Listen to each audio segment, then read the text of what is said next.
നമസ്കാരം. എവിടെയോ നഷ്ടപ്പെട്ട മനസ്സമാധാനം തേടി നമ്മളിൽ പലരും ഒരുപാട് അലഞ്ഞിട്ടുണ്ടാകാം. പല വഴികൾ നോക്കി, പല പുസ്തകങ്ങളും വായിച്ചു, പല ഗുരുക്കന്മാരെയും കണ്ടു. ഒടുവിൽ ഈ അന്വേഷണങ്ങളെല്ലാം അവസാനിച്ച് നമ്മൾ എത്തിച്ചേരുന്നത് ജ്ഞാനമാർഗത്തിൻ്റെ പടിപ്പുരയിലാണ്. അവിടേക്കൊരു കാലെടുത്ത് വെച്ചാൽ പിന്നെ നമുക്ക് പുറത്തോട്ട് പോകാൻ തോന്നില്ല. കാരണം നമ്മൾ തേടിയ ആ വലിയ നിധിയുടെ താക്കോൽ അവിടെയാണ് ഉള്ളത് എന്ന് നമുക്ക് ബോധ്യപ്പെടും. ഈ ജ്ഞാനമാർഗത്തിലെ സാധനകളിൽ ഏറ്റവും പ്രധാനപ്പെട്ട ഒന്നാണ് ഭഗവാൻ ശ്രീ രമണ മഹർഷി ഉപദേശിച്ച ആത്മവിചാരം അഥവാ ഞാൻ ആരാണ് എന്ന പ്രക്രിയ. ഈ സാധന കൃത്യമായി ആത്മാർത്ഥമായി ചെയ്യുന്ന എല്ലാവരുടെയും ജീവിതത്തിൽ അത്ഭുതകരമായ മാറ്റങ്ങളാണ് കണ്ടുവന്നിട്ടുള്ളത്. നമ്മൾ വിചാരിക്കും ഈ ആത്മീയ സാധനകളെല്ലാം ചെയ്യുന്നത് എന്തോ പുതിയ സന്തോഷം കണ്ടെത്താൻ വേണ്ടിയാണ് എന്ന്. എന്നാൽ ആത്മവിചാരത്തിൻ്റെ ലക്ഷ്യം പുതിയ സന്തോഷം നമുക്ക് കൊണ്ടുതരുകയല്ല, മറിച്ച് നമ്മുടെ ഉള്ളിലെ അജ്ഞതയെ മാറ്റുക എന്നതാണ്. എന്താണ് ഈ അജ്ഞത? സത്യത്തെ അറിയാതിരിക്കലാണ് അജ്ഞത. നമ്മുടെ യഥാർത്ഥ സ്വഭാവം എന്ന് പറയുന്നത് ഏത് സമയവും ആനന്ദത്തോടെ ഇരിക്കുക എന്നതാണ്. എന്നാൽ അജ്ഞത വന്ന് ഈ ആനന്ദത്തെ മൂടിവെച്ചിരിക്കുകയാണ്. അങ്ങനെ നോക്കുമ്പോൾ യഥാർത്ഥ ജ്ഞാനം നിങ്ങൾക്ക് പുതുതായി ഒന്നും തന്നെ തരുന്നില്ല. പകരം നിങ്ങളുടെ ഉള്ളിലെ ഇരുട്ടിനെ, അതായത് അജ്ഞതയെ ദൂരീകരിക്കുകയാണ് ചെയ്യുന്നത്. നിങ്ങളുടെ ഉള്ളിൽ പണ്ടേയുള്ള ഒരിക്കലും നശിക്കാത്ത ആ ആനന്ദം സ്വയം വെളിപ്പെടുകയാണ് ചെയ്യുന്നത്. എന്തുകൊണ്ടാണ് ഈ ജ്ഞാനം നമുക്ക് പെട്ടെന്ന് ലഭിക്കാത്തത്? നമ്മുടെ ഉള്ളിലെ പഴയ ചില ചിന്താഗതികളും വാസനകളും, അവയ്ക്ക് സംസ്കാരങ്ങളെന്ന് പറയും. ആ സംസ്കാരങ്ങൾ കാരണമാണ് നമുക്ക് സത്യം പെട്ടെന്ന് വെളിവാകാത്തത്. ഈ സംസ്കാരങ്ങൾ നശിക്കണമെങ്കിൽ നമ്മൾ ബോധപൂർവം ചില നടപടികളെടുത്തേ മതിയാകൂ. അതിൽ ഒന്നാമത്തതാണ് ശ്രവണം. ശ്രവണം എന്ന് പറഞ്ഞാൽ ദിവസവും ആ പരമസത്യത്തെക്കുറിച്ച് കേൾക്കുക അല്ലെങ്കിൽ വായിക്കുക. ബ്രഹ്മത്തെയാണല്ലോ സത്യം എന്ന് നമ്മൾ വിളിക്കുന്നത്. ആ ബ്രഹ്മത്തെ അറിയാനുള്ള താല്പര്യമാണ് നമ്മെ ശ്രവണത്തിലേക്ക് നയിക്കുന്നത്. അതാദോ ബ്രഹ്മജിജ്ഞാസ എന്നാണ് ബ്രഹ്മസൂത്രത്തിലെ ആദ്യത്തെ സൂത്രം. ഇതിനർത്ഥം അതുകൊണ്ട് ഇനി നമുക്ക് ബ്രഹ്മത്തെ അന്വേഷിക്കാം. Now therefore the inquiry into Brahman. അതുകൊണ്ട് അല്ലെങ്കിൽ ദെയർഫോർ എന്ന് പറയാൻ കാരണം മറ്റൊരു മാർഗവും നമുക്ക് ആത്മസാക്ഷാത്കാരം നേടിത്തരുന്നില്ല. പേരും പ്രശസ്തിയും പണവും സമ്പത്തും ബന്ധങ്ങളും ഒന്നും തന്നെ യഥാർത്ഥ സന്തോഷം ഉണ്ടാക്കുന്നില്ല എന്നറിയുന്ന നിമിഷമാണ് നമ്മൾ ഈ അന്വേഷണം ആരംഭിക്കുന്നത്. അതുകൊണ്ടാണ് ദെയർഫോർ എന്ന് വെച്ച് തുടങ്ങിയത്. പിന്നെ സൂത്രത്തിൽ ഇപ്പോൾ എന്ന് പറഞ്ഞുവല്ലോ, നൗ എന്നാണല്ലോ പറഞ്ഞത്. അതിനർത്ഥം വിവേക വൈരാഗ്യങ്ങൾ ഉറച്ചിരിക്കുന്നു എന്നാണ്. നമ്മൾ ഈ മാർഗത്തിലൂടെ യാത്ര ചെയ്യാൻ തയ്യാറാകുന്നത് വിവേക വൈരാഗ്യങ്ങൾ ഉറയ്ക്കുമ്പോഴാണ്. സമയമായി, നമ്മൾ തയ്യാറായി കഴിഞ്ഞു എന്നർത്ഥം. അതാദോ ബ്രഹ്മജിജ്ഞാസ എന്നാണല്ലോ പറഞ്ഞത്. ബ്രഹ്മ എന്ന് പറഞ്ഞാൽ the supreme consciousness, the absolute truth, അല്ലെങ്കിൽ ദ ലിമിറ്റ്ലെസ് സെൽഫ്. അതാണ് നിങ്ങൾ.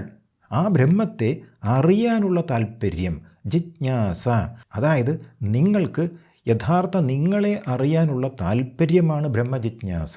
മറ്റെല്ലാ വഴികളും താണ്ടി എനിക്ക് മറ്റൊരു മാർഗമില്ല എന്ന് തിരിച്ചറിയുമ്പോൾ എത്തിച്ചേരുന്ന ഇടമാണ് ജ്ഞാനമാർഗത്തിൻ്റെ പടിപ്പുര.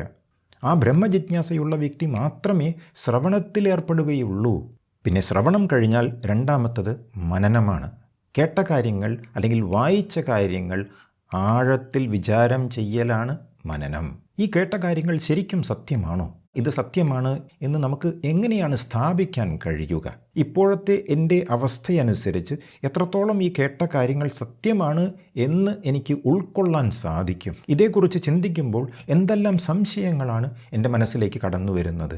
ഇപ്രകാരം ശ്രവണത്തിലൂടെ ഉള്ളിലേക്കെടുത്ത കാര്യങ്ങൾ നമ്മൾ മനനം ചെയ്യണം. ഇങ്ങനെ ശ്രവണ മനനത്തിലൂടെ ഉള്ളിലേക്കെടുത്ത കാര്യങ്ങൾ നമ്മൾ നിധിധ്യാസനം ചെയ്ത് നമ്മുടെ അനുഭവമാക്കി മാറ്റണം. ആ സത്യത്തിൽ നമ്മൾ ധ്യാനിക്കണം. ആ സത്യത്തിൽ നമ്മൾ ഏതു നേരവും ഉറച്ചു നിൽക്കണം.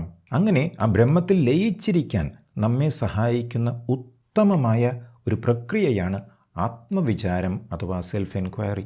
ദിവസേന ഈ പ്രക്രിയകളിലൂടെ നമ്മൾ കടന്നു പോകുമ്പോൾ സാധന ചെയ്യാനുള്ള താല്പര്യം നമ്മിൽ ജനിക്കും എന്നതാണ് സത്യം. സാധാരണയായി ഒരുപാട് കാലത്തെ നിരന്തരമായ പരിശ്രമത്തിലൂടെ മാത്രമേ ഹൃദയത്തിൽ മനസ്സിനെ നമുക്ക് ഉറപ്പിച്ചു വയ്ക്കാൻ കഴിയൂ. ഒരിക്കൽ ശ്രീ രമണ മഹർഷിയോട് ഒരാൾ ചോദിച്ചു, മഹർഷി, എത്ര സമയമാണ് മനസ്സിനെ ഹൃദയത്തിൽ തന്നെ നിലനിർത്താൻ കഴിയുക? മഹർഷി കൊടുത്ത മറുപടി വളരെ ലളിതമായിരുന്നു. നമ്മൾ എത്രത്തോളം പരിശീലിക്കുന്നുവോ അത്രത്തോളം ആ സമയം കൂടിക്കൊണ്ടേയിരിക്കും. മഹർഷിയുടെ വാക്കുകളിൽ നിന്നും ഒരു കാര്യം സ്പഷ്ടമാണ്. ഇവിടെ ഏറ്റവും പ്രധാനം പരിശീലനമാണ്, സാധനയാണ്. തുടക്കത്തിൽ ഈ അവസ്ഥ നമ്മുടെ സ്വാഭാവികമായ അവസ്ഥയാകുന്നതുവരെ പരിശീലനം നിർബന്ധമാണ്. ആ അവസ്ഥ നമ്മുടേതാകുന്നതുവരെ നിരന്തരമായ സാധന ചെയ്തേ മതിയാകൂ. ഒരിക്കൽ അത് നമ്മുടെ സ്വഭാവമായി മാറിക്കഴിഞ്ഞാൽ പിന്നെ അതിന് പ്രത്യേകം സമയം കണ്ടെത്തേണ്ട കാര്യമില്ല.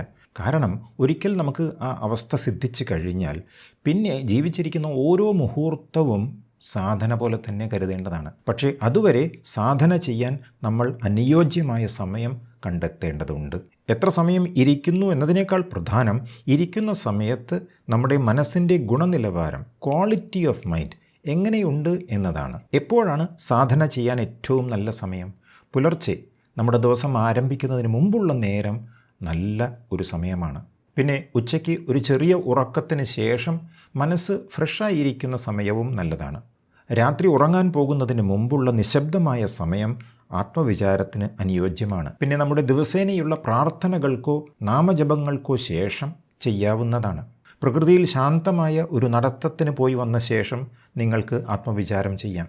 നിങ്ങളുടെ ഒരു ദിവസത്തെ എല്ലാ ഉത്തരവാദിത്വങ്ങളും ചെയ്ത ശേഷം കിട്ടുന്ന ഒരു സമയമുണ്ടല്ലോ, ഇനി കാര്യമായി എനിക്കൊന്നും ചെയ്യാനില്ല എന്ന് തോന്നുന്നൊരു സമയം, അപ്പോൾ നിങ്ങൾക്ക് സാധന ചെയ്യാം. പിന്നെ ഏതെങ്കിലും നല്ല ഒരു ആത്മീയ പ്രഭാഷണം കേട്ട ശേഷമോ നല്ല പുസ്തകം വായിച്ച ശേഷമോ നിങ്ങൾക്ക് കിട്ടുന്ന ഒരു അനുഭൂതി ഉണ്ടല്ലോ, ആ അനുഭൂതിയിൽ ഇരുന്നു കൊണ്ട് വിചാരം ചെയ്യാം.